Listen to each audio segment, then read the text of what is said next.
Storybook Brawl was nice enough to send me some dust codes, so I'm doing another giveaway. Stick around to the end of the video to find out how you can enter to win. What is up, everybody? I'm NoLucksGiven, and today we are going to take a look at a share bear game where I don't really want to share. I'm going to get a little bit piggy, take a little bit more than my fair share of the pile here with this one, and get a bunch of gold and do a bunch of really powerful things. And that is going to start on turn 1. This Polywoggle turns into a prized pig, which just does really, really great stuff for us. We can now support it with the baby root and have a 3/9 unit.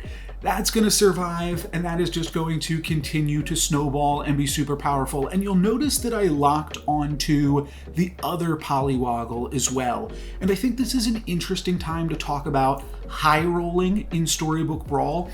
I think a lot of players, especially the competitive ones, are, and by the way, Prize Pig survives with 1 health, so it was very close, but that's going to give us 7 gold here on turn 3. So pretty fantastic. But I think that a lot of competitive players especially think that there's too much high rolling in Storybook Brawl. And I would be on the other side of that argument. I would say that there is not enough high rolling, and that high rolling is what makes this game feel so special and unique. And part of the skill expression in this game, as I have talked about before, is about how you can maximize your chances to high roll in different ways. So that's why I locked onto both of those Polywoggles plus the baby root. I figured we'd be able to pick up both of those things on turn 2, and that could give us a potential reasonable start. But instead, our start is anything but reasonable, as we just get that prized pig on turn 2 and now just have so much gold to show for it. So this is going to be quite fantastic. I'm going to pick up a ogre princess and a vampire, and then I'm going to go ahead and pick up another vampire just to continue to be as strong as I possibly can and really make use of the gold advantage. Now we've got some scaling and we've got some econ in the form of the ogre princess, and I'm also debating here if I want to try to lock on to this wicked witch, which we could use to support both of our vampires and continue to scale and be strong in that capacity. Ultimately, I think I'm going to decide against it here, but that could definitely be a way to go. My opponent going for a pair of Polywoggles. They are also going to steal the prized pig gold from us, so not very nice, but nicely played by them.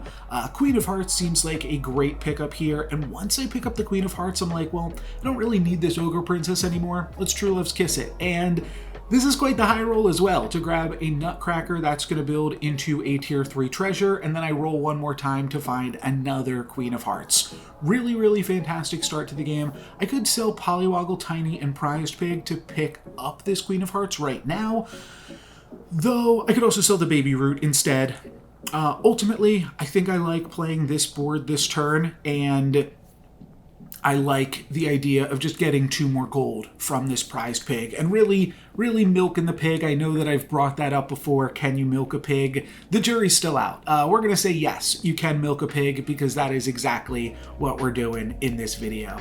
So we are going to try to just milk that a little bit longer, but we are also building towards a tier 4 treasure on the Nutcracker, so that is really sweet. And then the Queen of Hearts will be able to clean some things up there. So 10 gold this round. We'll pick up the Queen of Hearts, and then probably do want to pick up the what's it called, the Wicked Witch here, and pick up that support. And then, because we are already running so many evil units, I kind of like that we have another pair here of the Water Wraiths. We could also go for the Shadow Assassin, but I think I like just picking up the Water Wraiths, supporting both of those with the Wicked Witch, and again, just trying to maximize both like scaling and econ with the fact that now we're going for the Nutcracker. I would consider that econ rather than scaling, trying to pursue a tier 4 treasure. I think that this is going to wind up being a really, really powerful board for us. 40 health.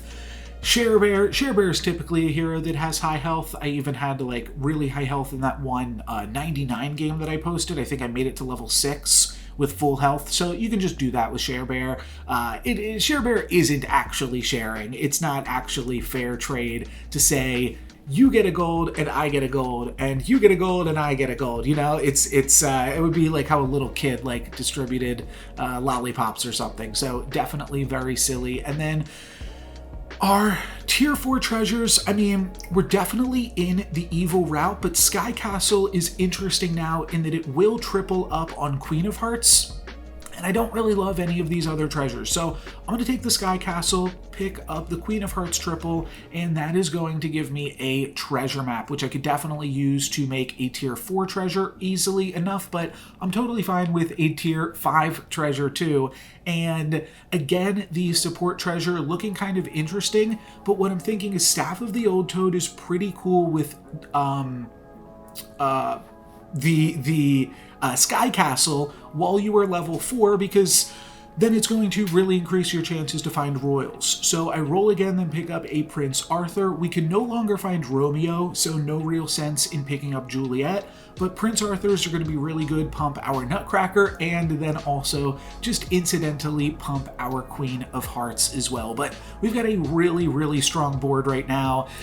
That is the important thing, and we also have 2 pretty powerful treasures, so we are just going to try to snowball this win, if we can, a little bit further, and I'm feeling pretty good about my chances here, so much so, in fact, that I'm going to wish upon a star, bet on myself here, and see if we can't win. Now, we're only seeing 4 cost units, so we're not really going to be able to make ourselves any stronger this turn, though we could roll and potentially lock into, like, another King Arthur. That could be reasonable, but let's see how we do up against this Loki. And they're actually looking reasonably strong, especially because of that donkey. Wow, and that donkey has some incredible summons there. Loki up in XP over us, incredibly, actually, and the Nyan Sea Terror on the upgraded donkey is just going to be a little bit too powerful. So we do wind up taking our first loss there and getting some XP denied. Gloves of Thieving, by the way, seems really good against this Miri, who is clearly forcing royals,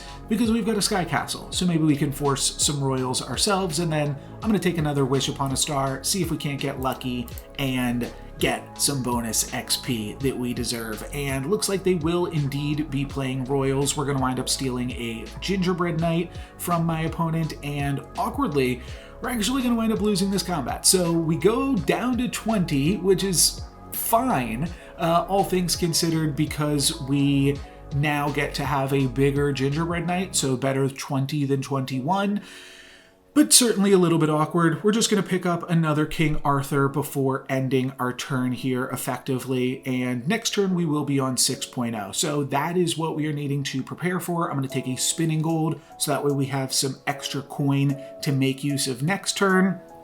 And then I'm also going to wind up rolling and I believe picking up a Gingerbread Knight after one more roll. I am considering that we could put in like a Baba Yaga or something. Oh, I'm actually trying to reconnect the tracker. That's what I was up to. So I'm going to put Water Wraith back in and then pick up Gingerbread Knight. That's going to give us another tier 4 treasure. And I think we can take Krampus' Sleigh from here. I'm kind of done with the Sky Castle despite having a pretty nice board full of royals. I just don't see that as my end game plan ultimately, especially with a Miri in the lobby.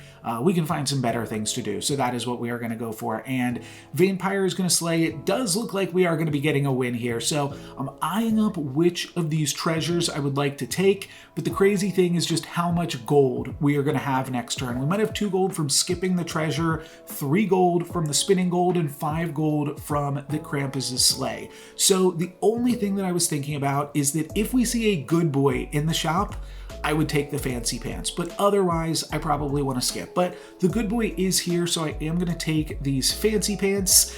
Interestingly, then we wind up going for the Masquerade Ball and finding another good boy. We just have so much gold this turn that we get to be really, really powerful with it. So double good boy here on 6.0, and then some more options. Even so, we could pick up a Bear Stain, kind of go into a summons comp, or we could take Hercules and grab a tier 6 treasure pretty effortlessly and easy. So that's the plan for us here. And honestly, all of this is looking very, very good. Yeah, I think that there could have been a play too to potentially transition into trees. If the good boy wasn't there, we could have gone for the Ashwood, but good boy definitely plays in better to everything else that we got going on, and we are rewarded because we get to steal a good boy with our Gloves of Thieving from this opponent as well. So that is really sweet. Hercules going to take another combat or two to complete, but we are going to get a tier 6 treasure from this good boy right here. So Ivory Owl seems to totally make sense that we can start to pump up our upgraded good boy. That's going to just be fabulous for us. And then we will cut the fancy pants because we don't really need that anymore. We're going to be getting +2/+2 on this good boy each turn, and I want to hang on to these gloves in case we wind up playing against the Loki again and can steal another good boy. And then staff is just way too good. It's basically like free gold because it really strengthens the power of each of your rolls.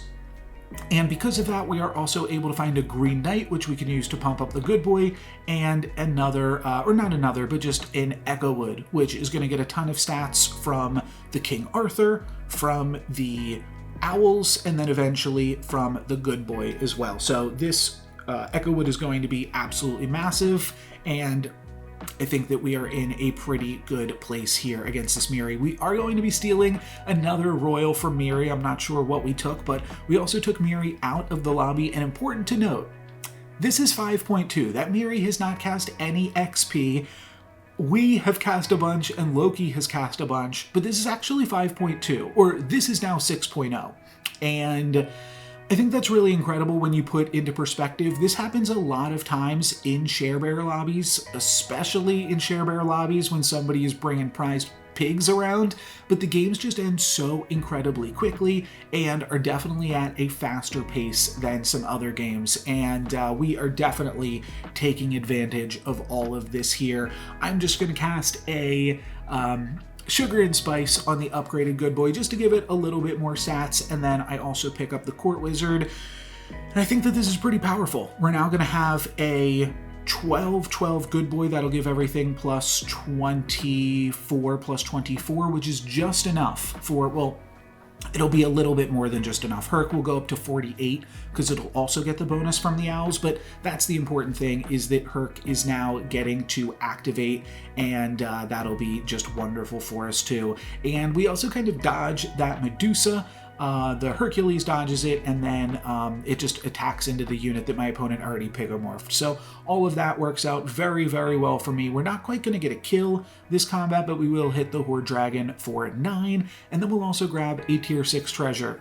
And interestingly, I had to make this exact same decision in yesterday's video, Pandora's Box or Spear of Achilles on a good boy comp, and I regretted my decision. So today, we are making the Pandora's Box decision, and from there, I'll pick up the Mimic Chest to potentially mimic whatever the heck it is that we get out of these Owls. And then I'm just going to end this turn by casting the Blessing of Athena, just for the +1/+1 to good boy, and then +3/+3 effectively to everything else, because 2 from the good boy, 1 from the blessing. So I also pick up a Lancelot to put that in. That'll give us a free level 5 treasure.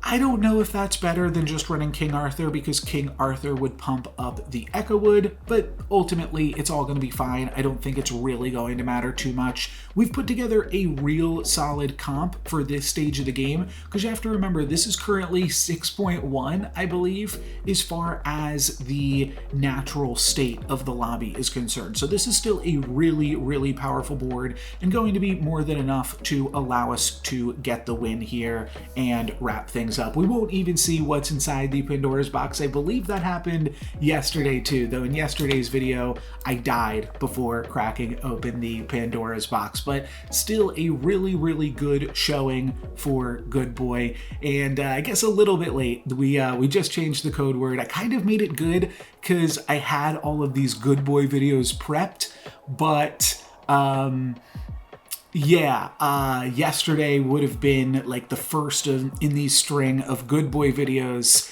and of course it's also the first day of the new week, so not really utilizing that good for the giveaway term. Don't know what the giveaway term is just yet, but feel free to suggest some terms. I will already have decided on this week's term, but maybe you can give some suggestions for what next week could be. But anyways, here are the details. Here's the details for my giveaway this week. Just leave a comment below on any of my videos that includes the word treasure. New week, new code word. Shout outs to Patrick Hill for that suggestion. And if you want to leave suggestions for future code word giveaways, feel free to leave that down below. But I also wanted to say one thing: make sure to subscribe if you want to enter into the giveaway as well, and also probably turn on some type of notification for your messages. What I'm going to do for this video and tomorrow's video is I will leave a comment that says this week's winners and the previous week's winners, and maybe I'll try to get into the habit of doing that. But 3 people still from the first week have not reached out to claim their prizes, and I want to make sure that those get to everybody. If those people never contact me, then I'll re-roll those prizes once we get to like the end of the month. But just so you guys know, just from the volume of the comments, on the first week I gave out 5 codes, and the second week I'm not sure yet, but I'll probably give away 5 codes just the same. Basically, for every 25 comments rounded up, I'll give away a code is what I think will be a good number for it. So if you guys are commenting a whole bunch, then maybe it'll even be 6 or 7 codes in future weeks. We'll see. Yeah, that's it. And make sure that if you are winning those codes, that you follow the instructions that I send to you so that you can figure out how to claim them as well. The reason that I say to include the word, that way I can differentiate between the people just leaving a comment and those that are actually interested in the dust, to make sure that it goes to a person that will appreciate it. And there's no limit to how many times you can enter. You can go back and comment on some of my previous videos. I've been uploading daily Storybook Brawl videos for the past 7 or 8 months at this point, so I'm sure there is some sweet content that you have yet to see. And yeah, you can enter multiple times. I will do a new code next week. And the other thing that I wanted to say is that if a bunch of people enter, I will give away more codes. So that's just going to be limited by how many people are entering and how many people are commenting. Let's get this channel to over 1,000. I'll see you guys next time. Thank you very much for watching. I'm NoLucksGiven. Peace.